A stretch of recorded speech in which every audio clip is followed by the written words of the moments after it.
What's up? What's up?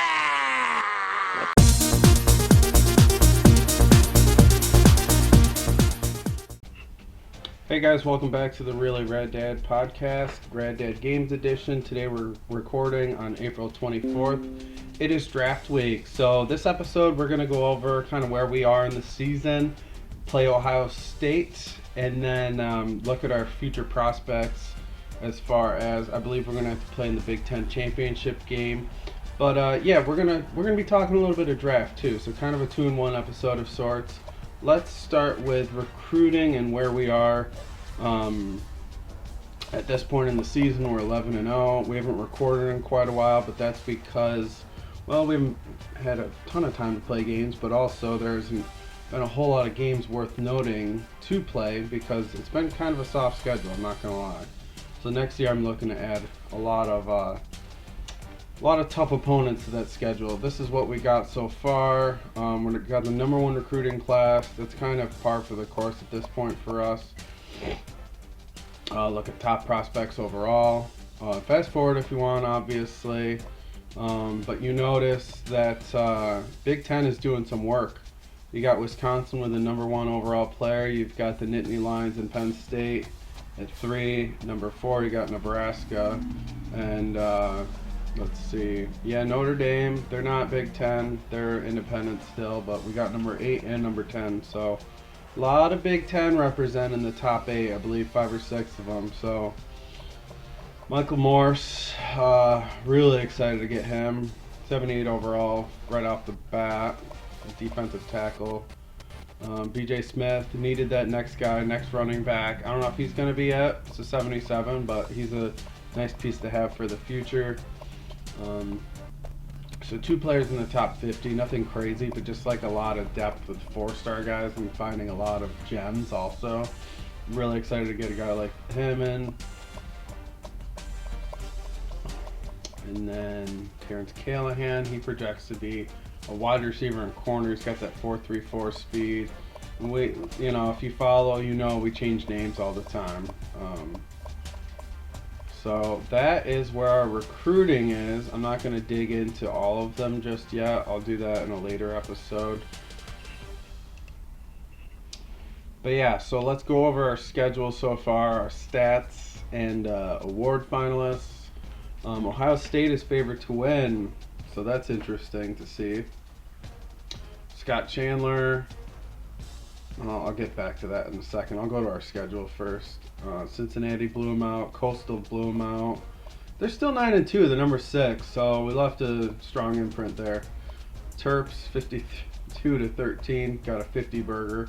This game, I actually simmed most of the second half, and that's where a lot of their points came from. So, our defense has been incredible this season. As we try to make it always. Red Dad Chad was a former defensive coordinator, so we try to always, put a great defense out there. And again, Benji Hall, 1,288 rush yards, 6.2 average. Sean Chandler, he's a guy that we didn't know if he'd be great at quarterback coming into the season, but he's been nothing but incredible for us. I kind of liken him to a Hendon Hooker, super efficient, but he can take off and run too. Weiss Becker with 520 yards. I'll get into individual stats here, season stats I should say.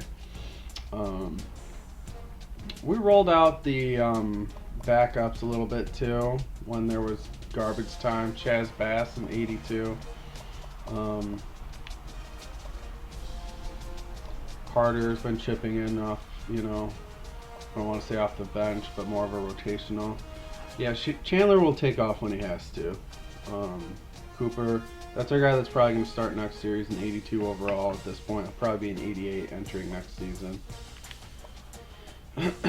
Weisbecker, Brooks. Brooks is my redshirt sophomore. He's an 89. A lot of high hopes for him. And then my tight ends, they play a big part as always. Robert Perry, 401 receiving yards, 7 TDs. Bonesaw Brown, son of Chad Brown, 305 receiving yards as a redshirt freshman, 2 touchdowns. Benji Hall, not as many receptions out of the backfield, but we kind of have a more tight end heavy approach this season, so a lot less passing to the backs this year. We've got Rex Robisky and his brother Laird Robisky. And by the way, I don't ever edit any attributes. I just edit names. So just to kind of make sure you guys get the real deal, real picture out there. Laird Robisky is a true freshman. 10 tackles for loss, 3 sacks. He's big bright spot. Definitely been stepping up. Pass coverage is a little bit to be desired, but he's a freshman. So, and then we'll look at interceptions. Nick Jones has been doing incredible. I think he's on one of the finalist lists for an award for best defensive back. My kicker has been incredible as well. Took a minute for it to load for some reason. He hit a 56-yarder. He's a sophomore, 89 overall. I use him as a punter too. I just said screw it. Go to awards real quick. Heisman watch, and then do the polls. Look at the BCS polls, and then get into this damn game.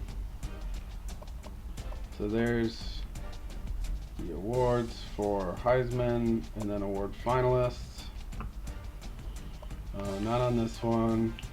Benji Hall's up for Walter Camp, but he's not going to get that. Bednarik, Nick Jones, 86, he's not going to get that. Breedlove, he's had an awesome year. 13 tackles for a loss, 6 sacks.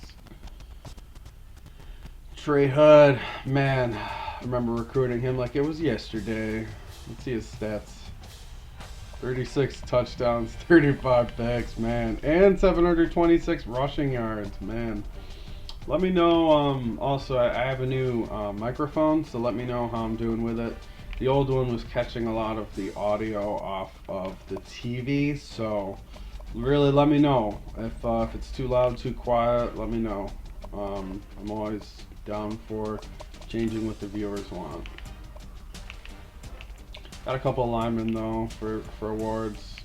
Butkus Award, Breedlove is up there, and so is the true freshman Laird Robisky. Yep, Nick Jones is up for the Thorpe Award. Great player. And then there's the Jet Award, which got added via the mod. I'm looking for that next update. It'll probably be in August for jerseys, I'm guessing. Did I have anything else to go over? Let's go over real quick kind of coach info. I like to once every 4 or 5 episodes just kind of show you guys where I'm at as far as record and all that.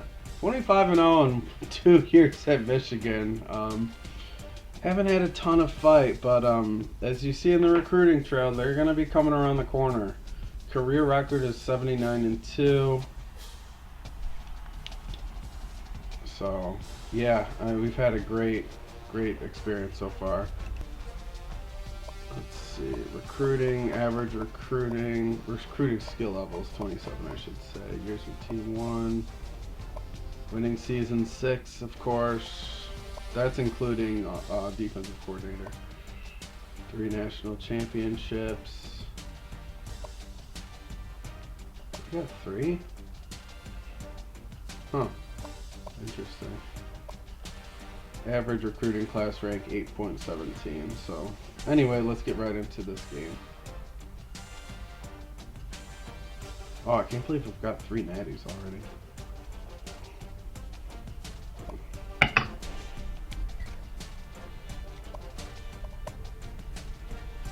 Ohio State's got some pretty fire jerseys that have been added to this. Not that one. I wouldn't say that's fire. That's pretty sick. Got the whiteout. Playoff away, playoff home, which are pretty much the same. White wolf. Oh, that's sick. The helmet. Gray wolf. We might go with that one for them. Or the black. Yeah, let's go black for them.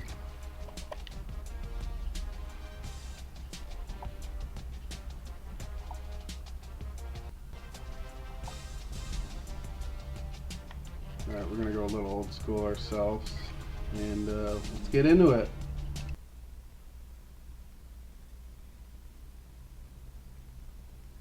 There's our rankings right there.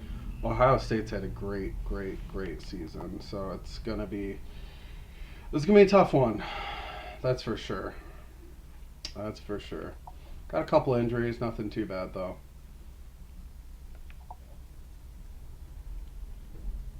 All right, let's get into it.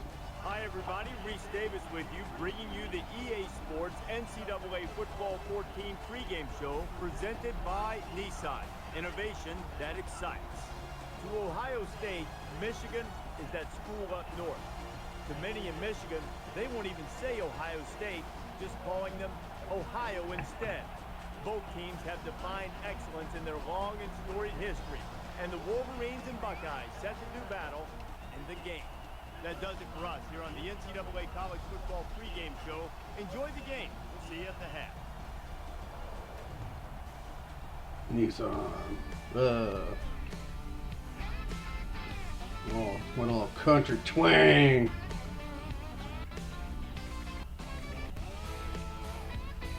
Alright, let's get into the damn thing. It doesn't get any bigger than Michigan, Ohio State as far as rivalries go.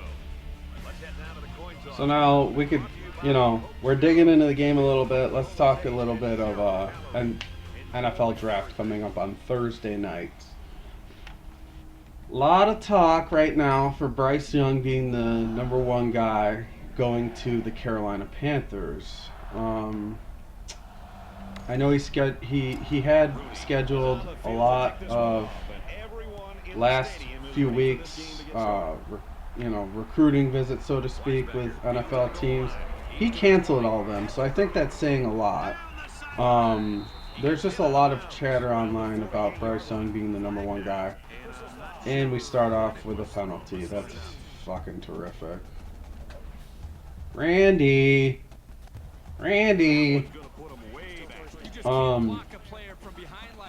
So, I love Bryce Young. He's a gamer. He's been in the big games. He's definitely got the pocket awareness and presence. He can escape. He does remind me a lot of Drew Brees, actually. I'm not saying he's going to be at that level, but in college he was at that level. He won, a national championship with them. So I get it, but the size is a big concern. Longevity. Look at Kyler Murray right now. They're relatively the same size. Murray's probably an inch taller, but he's getting banged up. He's missing, he missed 6 games last season after signing that massive contract in the offseason. So you wonder about long-term durability after 3 or 4 years. What's going to happen to that body? Is it going to start to weather? I know Bryce Young is definitely a hard worker. He actually bulked on about 15 pounds reportedly to get to 205. But, oh my God, we almost got picked. I should have saw him. To get to 205, so that's trending in the right direction. That's definitely something we love to see. He's willing to put in the work to be the guy that teams want him to be. But I just look at all the tools that CJ Stroud has combined with the size, the ball placement. When he says ball placement specialist, he's not messing around. I mean, he is incredible.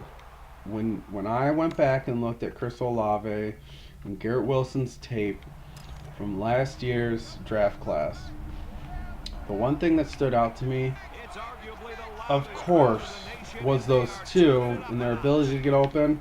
However, CJ Stroud puts it in spots where you can't, if you dropped it in, if you stood over top of the guy and dropped it in with a bucket, you couldn't put it in a better position than CJ Stroud put it in for these guys a few years ago. I mean, just incredible deep field accuracy, and I think there's a lot to be said for that, combined with him being 6'3". He could pack on 5 or 10 pounds definitely, but I'm not really concerned about that. He really never got hurt at Ohio State either, so not really, durability is not a question with him at all. I just feel like when you look at all the tools, what you want to see in a quarterback. C.J. Stroud's just got it all. I mean, I don't know if any of these quarterbacks are ready to start year one. I'm pretty sure Stroud is, though. Bryce Young, I think he could be. But he's got to get used to the NFL pace first. I just think Stroud should be the guy at one, but I don't know if he will be. So now with that being said, the Texans are just going to change everything because they have pick 2 and they have pick 12. The Texans have said multiple times, they're putting banners out there basically saying, our pick is for sale. Come and get it. Nobody's made an offer to my knowledge yet. So a lot of people believe that they're content with Davis Mills. I think he's actually a lot better than people think and give him credit for. His touchdown to interception ratio is pretty damn strong for second year guy, for his first 2 years. He got dinged up a little bit in the second season, but I'm not too worried about that.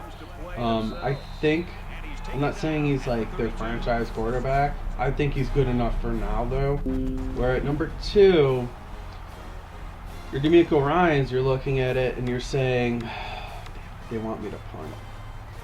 You're looking at it, though, and you're saying, you know what? I like Will Anderson a lot. Maybe I'll just take him at 2. And then if I want to address quarterback, I could go with that at 12. Made the 49-yard field goal. Nice. So I don't know. I think it's going to have to take a lot. And I think they're going to weigh out their options. They're going to say, I don't know if it's worth trading down. I think the Raiders are a possibility to trade down to 2, but we'll see what happens there. They got to offer quite a bit, and I don't know if they want to do that because of what they went through with the Gruden administration in Mayoff. They might have war flashbacks. Al Davis may. So we'll see. Not Al Davis. I personally think that they're going to go for Will Anderson at the end of the day. Say, you know what? This guy's a transcendent player. I feel like he is going to be our stalwart on defense for the next 10 years. And just go after him. And number 3, too, I feel like the Arizona Cardinals, that pick is for sale, really. I think, personally, the Raiders traded that pick. That's not too far where you're trading up 4 picks. You're not giving up the world. And I think they say, you know what? If Stroud is here, I'm going to take him. So I think that'd be worth it. I know they got their guy in Jimmy Garoppolo right now, but I don't know how long that's going to last. He's 32 now. Gets hurt quite a bit. I don't know if they look at it that way, but if you get a guy to develop behind him, sit back a year, you'll be good. A guy like Stroud, a guy like Bryce Young. If it's Richardson too, that's great because in their minds they might say, hey, you know what? Jimmy G is actually our guy for the next 2 or 3 years. And you can let Richardson just sit behind, develop, and wait for his opportunity. That wouldn't be the worst thing. What the hell was that throw? So, a lot of options with the top 5 picks. And then I didn't even get to the Colts at 4 and the Seahawks at 5. Not to mention the Seahawks had visits with Richardson, Stroud, Levis, Bryce Young. All 4 of them within like 2 weeks. Took pictures with them. The upper brass and Pete Carroll. I don't know why they want to take pictures with all of them. I think it's a whole lot of bait. I think it is, hey guys, trade up with us and we'll get a good haul. I think they want to keep working off that Russell Wilson deal and keep getting as much as they can out of it personally. Richardson would be a nice pick there to develop a few years behind Geno Smith.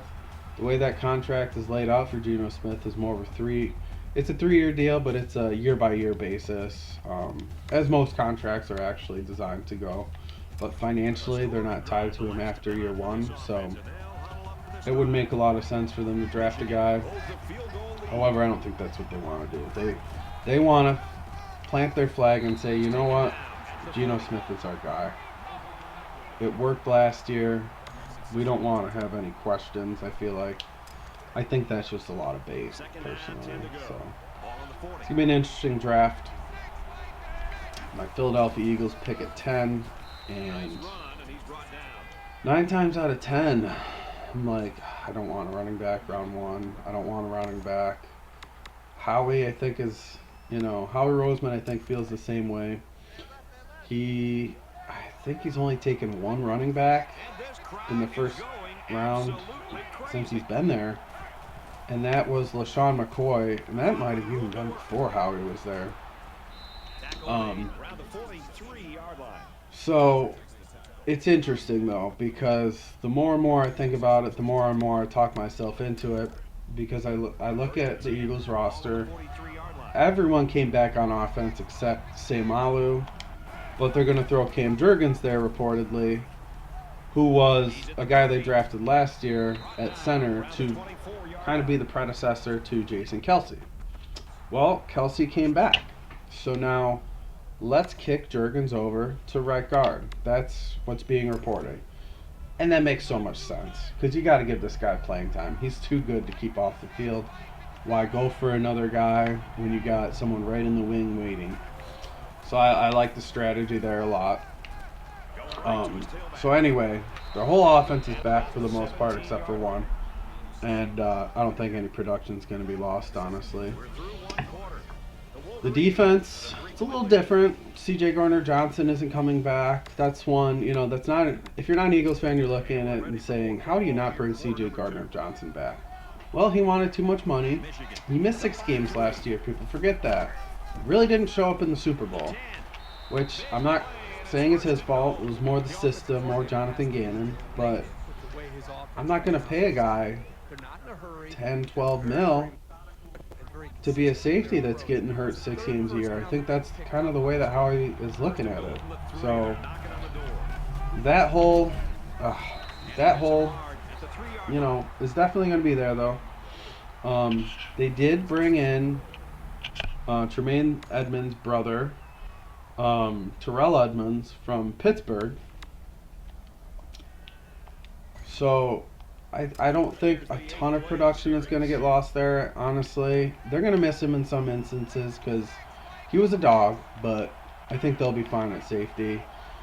They could definitely draft a guy, but the talent is not...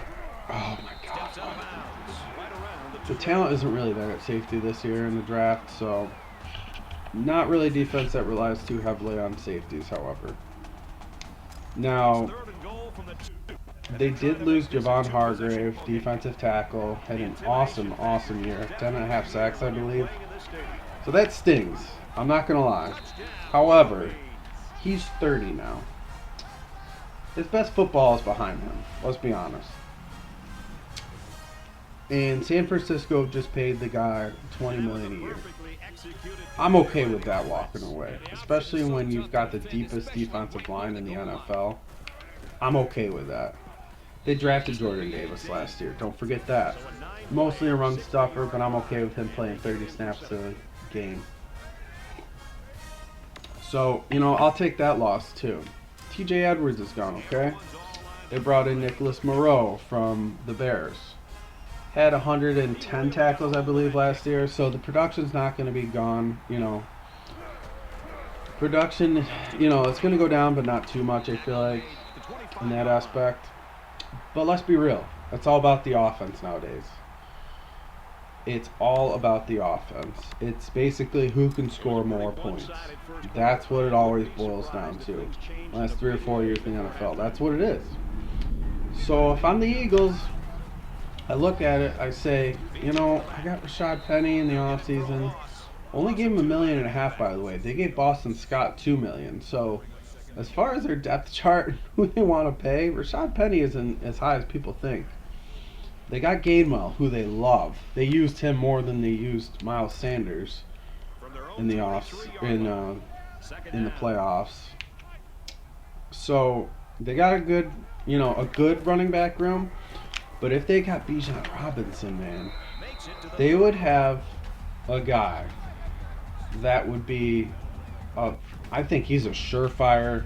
1,000-yard rusher for 5 consecutive years. That's just what I think. Now, injuries obviously can change that at any point. Look at Saquon Barkley. He ends up getting paid on the tag, but, ultimately, a great running back. And it's kind of ironic, because Bijan has had a lot of comparisons to Saquon Barkley. I think he could be that and more, honestly. Bijan has been fantastic at Texas. The agility combined with the toughness. I mean, he can dish him out too. I mean, and the receiving ability. It's getting harder and harder to believe that at 10 they're going to pass up Bijan Robinson. Because many teams, I would say 90% of teams, they look at the board and they say, who is the best player available? Bijan Robinson is probably top 5 on most boards. So at 10, how do you look at him and say, nah, I'm going to pass and go another route? I'm not big on luxury picks, and I always consider running back a luxury pick. But they just made a Super Bowl, and they brought back everyone on offense. You can make the argument that because they brought in Zacchaeus from Atlanta, they actually have a better offense now with Quez Watkins as their 4 rather than their 3. So to bring in a running back, I'm okay with it. I've been talking myself into it the last few weeks, and I said, you know what? Let's go Bijan at 10. Let's do it. I'm all in for Bijan at this point.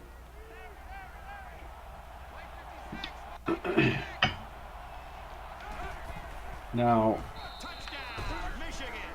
the defensive tackle at Georgia, I don't know why I always forget his name. And that's his second touchdown of the day. I just always do.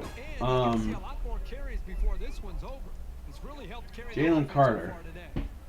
I've watched a lot of film on him. I've studied him. I know a lot about the guy. It's just weird. I always forget his name. It's not a tricky name or anything. Anyway, if he falls to 10,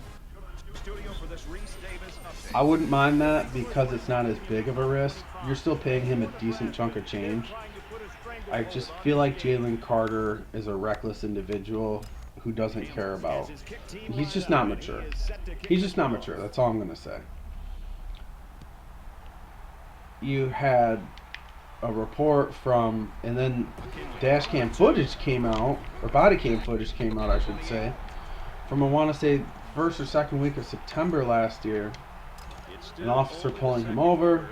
Basically, I'm going to sum this up. It's not exact word for word. Basically, he pulled over Jalen Carter doing some ridiculous speed. It was like 85 and a 35 or something. And I could be off on that, but it was something asinine.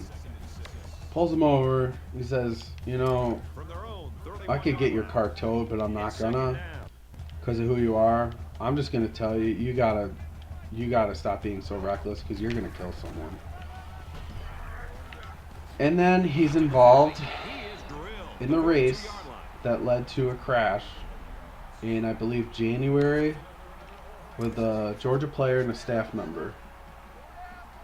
So, when you look at it, it's weird, right?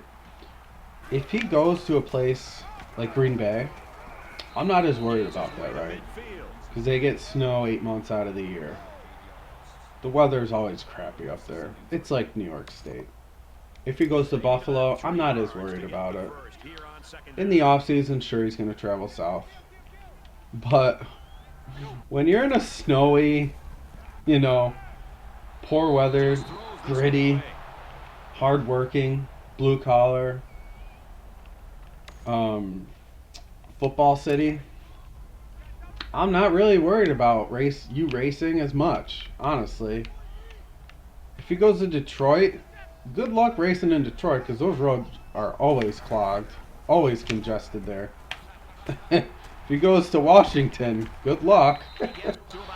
So it's a weird thing, but I feel like, if he goes to like somewhere, south, like if the Texans end up taking him, or if the Falcons take him, that's the worst situation, because I listen to Jim Miller and Pat Kerwin on NFL Network, NFL Radio, I should say, moving the chains. Pat Kerwin was an NFL executive for many years, and he says something to the effect of, anytime I see a player get drafted in the same state that they went to school in, it does not pan out, because you've got his entourage that says, oh man, my guy got paid, let's go live with him, let's go hang out with him, let's go, you know what, he's only an hour away, let's go live right nearby him, let's go hang out with him a little more, you know, let's go out and spend some money, let's go out to a strip club, let's go race, let's go do this and that. So for Jalen Carter to go to Atlanta would be the worst situation imaginable for him.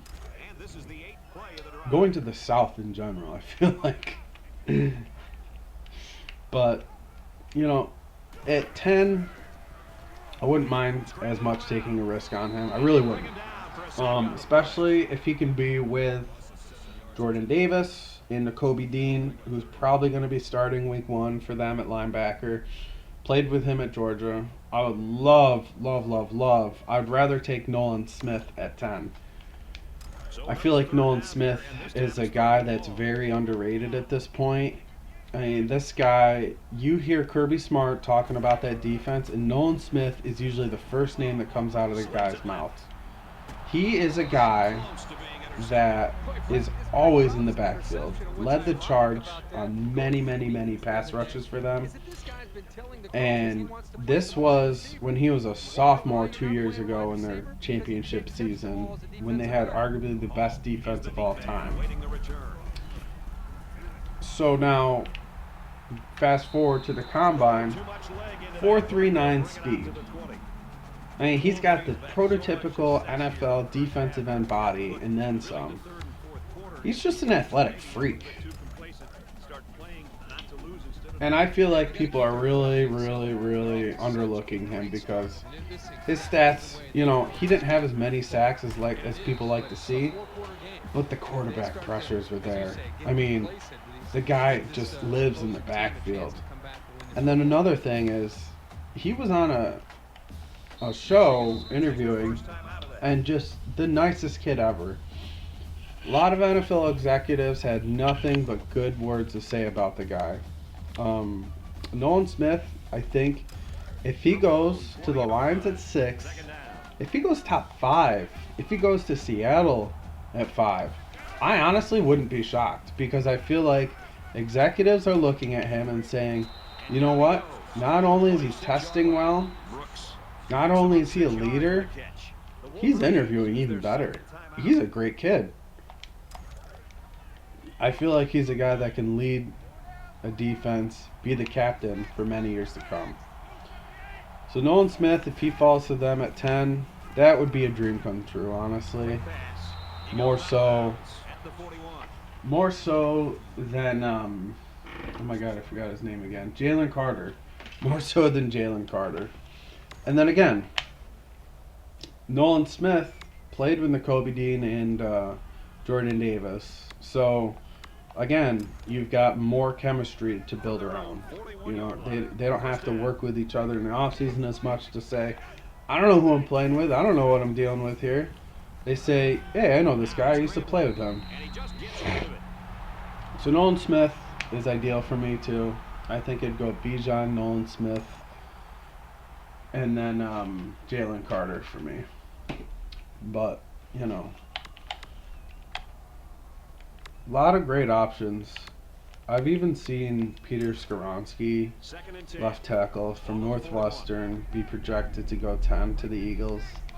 I don't know honestly how I feel about that. Ooh, that was a bad throw at a bad time. At least there's only 14 seconds left. That was just trying to really put this game away, honestly. But yeah, so back to Skoronski. I love him. He's a great left tackle. He can kick inside the guard too. So I don't mind the pick. Do we need that necessarily? I think you're going to get 2 more years out of Lane Johnson, especially that new contract he just signed. It does go more of a year-by-year basis, but a lot of reporters and writers for Eagles say that he's going to play 2 years and then probably be done. It's going to go year by year after that point, probably like with Kelsey. So you got Mailata, who's locked in for the next 4 years on the left side. And then you've got Lane Johnson, who's locked in at right side for, we're going to say, 2 years. So you got Landon Dickerson at left guard, who I think he's got 2 years left on his contract. Yes, he does, on his rookie deal. And that's with a 5th-year option. So if you draft a guy for the future, I'm all for it. But draft a tackle next season. I don't know if they're going to have a pick that high, but maybe they just say that, though. Maybe that's the thought process there if they take him at 10. They say, you know what, we're not going to have a pick this high for a very long time, so let's make the most of it. And I get that, but if you're going to have a left tackle sit for 3 years before he could even play, I don't know. I just think you could take a guy next year. So I'm not in love with the Skoronski pick. I wouldn't hate it, but it's not the sexiest pick at 10, honestly. So we'll see. We'll see what happens with that. Ideally, you could put him at right guard after, say, Kelsey retires after this upcoming season, and then you can have Cam Jurgens get kicked back inside to center.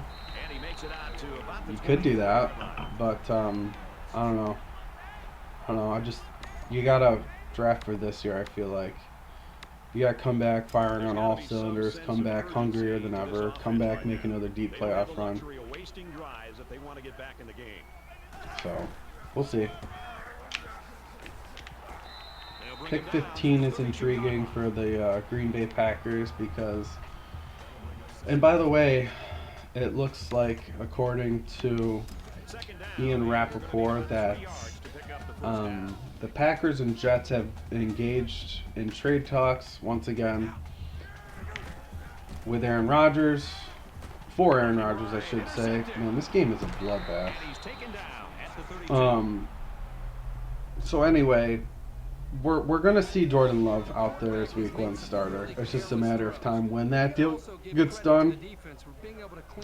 I just think it's funny now because you look at what they have at receiver, and they don't really have anything. They got jack shit. I mean, Lazard is gone now too. So Christian Watson is going to be your number 1. And I like him a lot, but he missed some time last season. I think he definitely has the potential there to be a number 1, but man, he's young. He's young. So to have him out there, roll him out there as your 1, it's tough.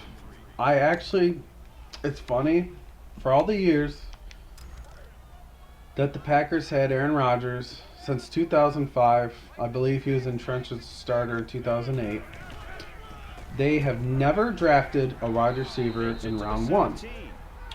Never. I think they go out and they do it this year at 15, and I think they take Jordan Addison. Now, I think part of it is kind of an FU to Rodgers to say, you know what, we're going to do this now. Kind of a farewell, wave your finger in the air. Come on, get open, get there. Nice. Love that. I don't know what the safety was doing guarding the corner there. I think he was out on the zone, kind of towards the pylon, but I took that. Yeah, that was a deep zone. I don't know why they're running deep zones there, but I took advantage of it. This is not a game. This is not a game.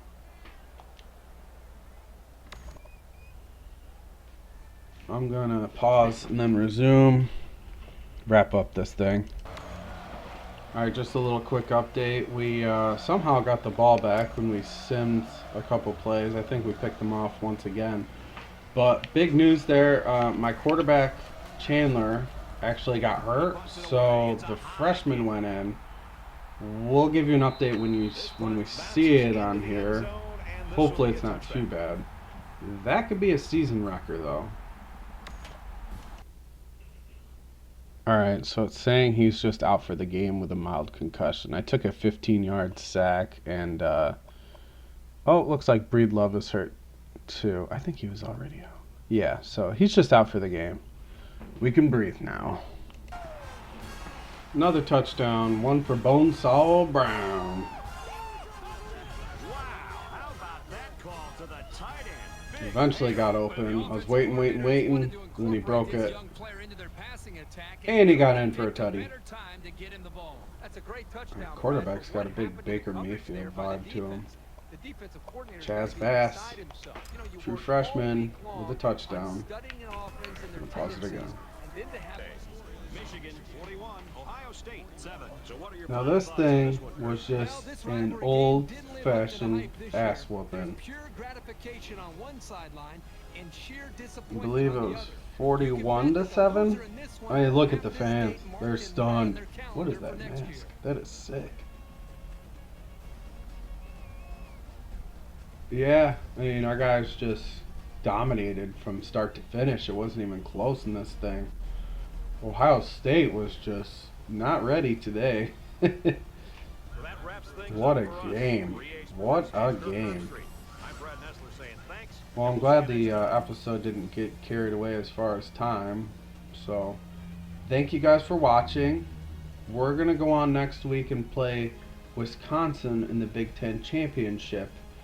I'm only going to post that game if it's worth posting. Because last time I played them, I kind of thumped them. So, stay tuned for that one. If we don't record that one and put it up, then we're going to go straight to the Natty if we win that one. So, stay tuned. Thanks for watching. Stick around if you want to see stats. As always, follow us on Instagram, our main page, at Rad Dad Pod. All one word, Rad Dad Pod. Go to our Instagram, or our Twitter, sorry. That is at Rad Dad Pod as well. And then for Coach Chad, it's going to be at Rad Dad Coach Chad. So let's go over stats. 9 for 11 after going in and pretty much right at the second half after that started. 18 for 110. Bonesaw even had a couple rushes. It's good to see. Tight ends played another big game.